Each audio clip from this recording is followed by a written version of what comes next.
یہ ہمارے حضرت تھے جو بہت ہی بہترین طریقے سے ہم اور آپ کو نصیحت فرما رہے تھے. صحیح ہے، صحیح کہا ہے کہ نہ آندھی نہ طوفان بھاری پڑتا ہے. یہ جو بھائی لوگ کھڑے ہیں، جو بھائی ہمارے ادھر کھڑے ہیں وہ تھوڑا راستہ چھوڑ دے، ادھر پوری جگہ خالی ہے. وہ بڑی مہربانی ہوگی اگر اس کو کوئی تکلیف نہ ہو، پریشانی نہ ہو تو ادھر آ جائے. بہت اچھی بات ہے کہ آپ لوگ جو ہے اپنے دکان وغیرہ سے فارغ ہو کر یہاں آ گئے ہیں. اپنا گھر کا خرچ اٹھانے کے لیے آپ دن رات کام کرتے ہیں، اس میں کوئی قباحت نہیں ہے. حدیث میں ہے کہ جو آپ کھانا، جو لقمہ اپنی گھر والی کو کھلاتے ہیں وہ صدقہ ہے، اس کا ثواب ملتا ہے. بتائیے کہ جو کھانا آپ خود کھاتے ہیں اور اپنی گھر والی کو کھلاتے ہیں، اپنی وائف، اپنی بیوی کو کھلاتے ہیں، حضور نے فرمایا وہ صدقہ ہے، اس کے کھلانے کا آپ کو ثواب ملے گا. اور ایک دوسری حدیث میں اللہ کے رسول فرماتے ہیں کہ جو آدمی اپنا بیوی بال بچے کے لیے کماتا ہے، اپنا بیوی بال بچے کو کھلانے کے لیے، حلال رزق کھلانے کے لیے کماتا کجاتا ہے، دن رات پریشان ہوتا ہے، اور اگر وہ کمانے کجانے میں بیوی بال بچے کے انتظامات کرتے کرتے اگر انتقال ہو گیا، مر گیا، اللہ کے رسول فرماتے کہ اس کو شہید کا درجہ ملے گا. فہو شہید، یہ لفظ حدیث میں موجود ہے کہ بیوی بال بچے کا جو ٹینشن ذہن میں ہوتا ہے. اور یہ بہت بڑی بات بتانے جا رہا ہوں، سنیے. ایک آدمی مسجد میں جا کر تہجد کی نماز پڑھ رہا ہے.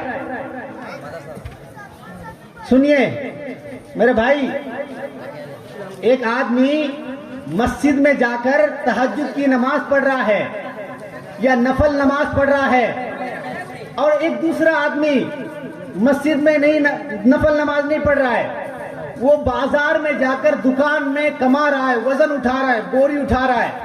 تاکہ وہ کیوں اٹھا رہا ہے؟ اس لیے اٹھا رہا ہے تاکہ میں اپنی بیٹی اور بیٹا کو حلال رزق کما کر کھلا سکوں، اپنی بیوی کو، اپنی وائف کو اچھا کھانا کھلا سکوں. دونوں آدمی، ایک آدمی جو نفل نماز کے لیے مسجد میں اٹھا ہوا ہے رات میں، اور ایک دوسرا آدمی جو بیوی بال بچے کو کما کر کھلانے کے لیے بازار میں کام کر رہا ہے. فرمایا یہ آدمی جو بیوی بال بچہ کو کما کر کھلانے کے لیے پریشان ہے، فرمایا یہ تہجد پڑھنے والے سے بدر جہاں بہتر ہے. تو اور ایک دوسری حدیث میں اس سے بھی بڑی بات آئی ہے کہ جو لوگ اپنی بیوی، اپنے بچے، اپنی بیٹا بیٹی کو حلال رزق کھلانے کے لیے پریشان رہتا ہے، کماتا کجاتا ہے، قیامت کے دن جب حشر کا میدان لگے گا، جب اللہ تعالی سب کو جمع کرے گا، تو اس میں ایک آدمی ایسا ہوگا جس کا چہرہ چاند کی طرح چمک رہا ہوگا. پتہ چلے گا، پوچھا جائے گا کہ یہ کون آدمی ہے جو اس کا چہرہ اس قدر چمک رہا ہے، اس قدر دمک رہا ہے، اس قدر اس کے چہرے سے روشنی پھوٹ رہی، کون آدمی ہے یہ؟ تو بتایا جائے گا کہ یہ وہ آدمی ہے جو دنیا میں اپنی بیوی، اپنی بیٹی، اپنے بچے کو حلال رزق کھلانے کے لیے دن رات پریشان رہتا تھا. تو حدیث میں ہے کہ بھئی بیوی بچے کو جو آپ کھلاتے ہیں اس کے کھلانے کا ثواب ملتا ہے. مگر ہمارے نوجوان لوگ دیکھیں جنہوں نے شادی بھی کی ہے، وہ ہوٹلوں میں جا کر کھاتے ہیں، خود کھاتے ہیں، بیوی کی پرواہ نہیں ہے، وائف کی پرواہ نہیں ہے، گھر میں ہے، پرانے کپڑوں کے ساتھ ہے، جو کھانا کھا رہے وہ خود کھاتے ہیں. یا پھر بعض بھائی، اللہ نہ کرے کہ کوئی ایسا ہو، لیکن بعض تو ایسا ہوتے ہیں، ہم نے سنا ہے، ہمیں سنایا گیا، ہمیں بتایا ہے کہ بیوی گھر میں ہے مگر وہ دوسری لڑکی کو لے کر بازاروں میں، ہوٹلوں میں، دکانوں میں گھوم رہے ہیں.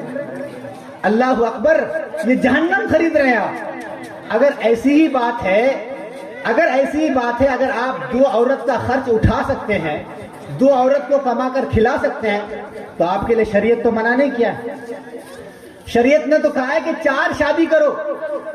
اگر آپ پیسے والے ہو, اگر آپ 4 لڑکی کو 4 کمرہ دے کر اس کا خرچ اٹھا سکتے ہو, اس کو کپڑا دلا سکتے ہو, تو شریعت نے آپ کو منع نہیں کیا. شریعت نے کہا 1 نہیں آپ 4 شادی کریے.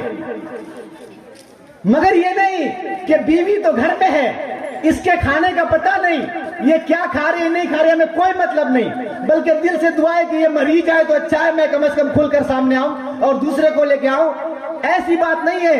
شریعت نے ہم اور آپ کو اجازت دی ہے کہ اگر اوپر والے نے آپ کو دولت دی ہے, آپ کو پیسے کا مالک بنایا ہے, اگر آپ ایک کے بجائے 2 لڑکی کے خرچ اس کا اچھا سے اٹھا سکتے ہیں, الگ سے دونوں کو روم کمرہ دے سکتے ہیں, آپ ڈبل شادی کریں. لیکن شریعت یہ پسند نہیں کرتا کہ آپ ایسے لڑکی سے بات کریں یا اس کو لے کر گھومیں جو آپ کی وائف نہیں ہے, جو آپ کی بیوی نہیں ہے. ورنہ حدیث میں آیا ہے کہ جو آدمی زنا کرتا ہے, اور میں نے کہا زنا آنکھ کا بھی ہوتا ہے, ہاتھ کا بھی ہوتا ہے, پیر کا بھی ہوتا ہے. آنکھ کا زنا یہ ہے زنا العین النظر, آنکھ کا زنا غلط چیز دیکھنا ہے, اور ہاتھ کا زنا غلط چیز پکڑنا ہے, پیر کا زنا غلط چیز کی طرف چل کر جانا ہے.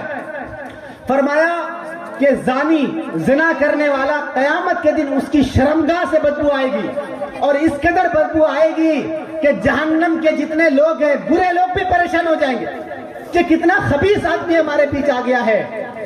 اس لیے شریعت نے اجازت دی ہے کہ لوگوں جو 1 کے بجائے 2 لڑکی کا خرچ اٹھا سکتے ہو تو وہ دوسری شادی کرو.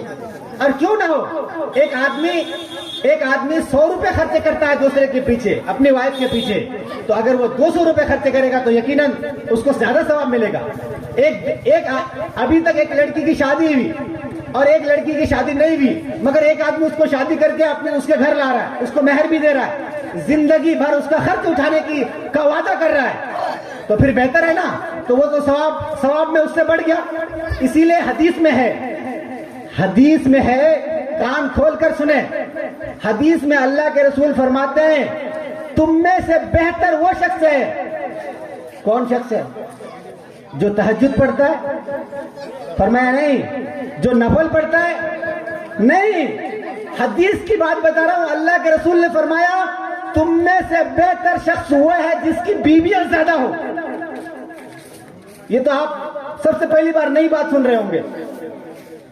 حدیث میں ہے, سعید ابن جبیر بیان کرتے کہ مجھ سے عبداللہ ابن عباس نے کہا کہ بیٹے تم میں سے بہتر وہ شخص ہے جس کی بیویاں سب سے زیادہ ہو.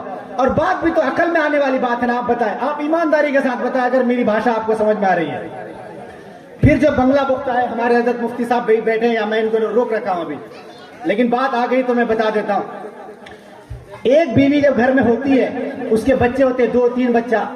اب کون عورت ہے الا ماشاءاللہ گاؤں میں کوئی ہے جو نماز پڑھتی ہے, باقی ان کو دیکھیے تو بولے کہ ارے ابھی تو میں پاک نہیں ہوں, یا کپڑا نہیں دھلا, یا ابھی تو نہایا نہیں ہوں, یا دیکھو بچہ رو رہا ہے, کھانا بنانا باقی ہے, برتن ابھی دھویا نہیں, پورے گھر کی صفائی باقی ہے, آنگن کی صفائی باقی ہے, سننے میں آیا میرا بھائی آنے والا ہے اور میرا باپ دادا پریشان ہے. اتنا جھمیلا آپ کو گنا دیں گے. اب بتائیں کہ کوئی آدمی اتنا جھمیلا کے ہوتے ہوئے نماز پڑھے گا؟ کون نماز پڑھے گا؟ نماز کا تو اس کو دھیان تک بھی نہیں آئے گا, پڑھنا تو دور کی بات, اتنا سارا کام اس کو پڑھا ہوا ہے, کون نماز پڑھنے کے لیے جائے؟ تو وہی ہے کہ ایک آدمی جب گھر میں اگر رکھو گے تو وہ خود بھی جہنم میں جائے گی اور جہنم میں جانے کا ثواب بھی بنے گی. اور ایک بیوی جب رہتی ہے گھر میں تو پھر یہ جو ہے نا سارے مقررین لوگ تقریر کرتے جہیز ختم کرو, جہیز ختم کرو, جہیز غلط ہے. ارے میرے بھائی, آپ نوجوان خود دل پر ہاتھ رکھ کے بتاؤ, جب زندگی میں ایک شادی کرے گا آدمی تو جہیز کے بغیر کون شادی کرنا چاہے گا؟ اسی لیے یاد رکھیے کہ گناہ کی طرف قدم مت بڑھائیے, ورنہ خدا پاک آپ کو قیامت کے دن سب کے سامنے ذلیل کریں گے کہ ارے خبیث, میں نے تو قرآن میں کہہ دیا تھا کہ اگر تو 2 کا خرچ اٹھا سکتا ہے تو 2 لڑکی کو شادی کر, اگر 3 کو 3 گھر دے سکتا ہے تو 3 سے شادی کر لے, اگر 4 کو گھر سکتا ہے تو 4 سے شادی کر لے. یہ سب کہہ دینے کے باوجود تو نے زنا کیوں کیا؟ تو نے کسی اپنے آنکھ سے کسی غیر محرم کو کیوں دیکھا؟ کیا میں نے تیرے لیے دنیا میں کوئی راستہ نہیں بتایا تھا؟ تو راستہ تو موجود ہے. کون؟ سارا معاشرہ, سارا قرآن حدیث بھرا پڑا ہے. بہرحال یہ بات میں نے کہہ دی. اور انشاءاللہ باتیں آتی رہیں گی.